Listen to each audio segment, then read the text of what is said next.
ही नैसर्गिक शेती आहे. उत्पादन खर्च कमी करणं, उत्पादकता वाढवणं आणि त्यातलं शेती फायद्याची करणं याचं एक अतिशय उत्कृष्ट मॉडेल हे दीनदयाळ सेवा प्रतिष्ठानने या ठिकाणी सुरू केलं.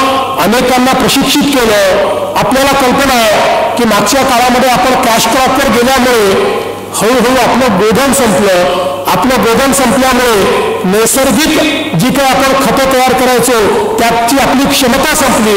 ती सगळी क्षमता परत आणत या ठिकाणी जीवामृत असेल किंवा तत्सम अशा प्रकारची मिश्रणं तयार करून आपल्या जमिनीची जी उर्वरा आहे, जी क्षमता आहे ती क्षमता वाढवायची. त्यातनं आपल्यावर जो काही त्या ठिकाणी कीटकनाशकांचा खर्च आहे तोही कमी करायचा, खतांचा खर्च आहे तोही कमी करायचा आणि आपली उत्पादकता वाढवायची.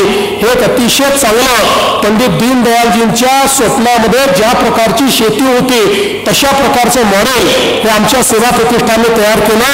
आणि मला सांगितलं पाहिजे की महाराष्ट्रामध्ये आपणही हा निर्णय घेतला की 25 लाख हेक्टर आपली जमीन ही आपण नैसर्गिक शेतीखाली आणतो आहोत आणि मिशन सुरू केल्यापासून 13 लाख हेक्टर आपण आणलेली आहे. आता अजून 12 लाख हेक्टर आपण पुढच्या 2 ते 3 वर्षात आणणार आहोत आणि आपला प्रयत्न आहे की त्याच्यानंतरचा टप्पा हा 50 लाख हेक्टरकडे आपल्याला जायचा आहे.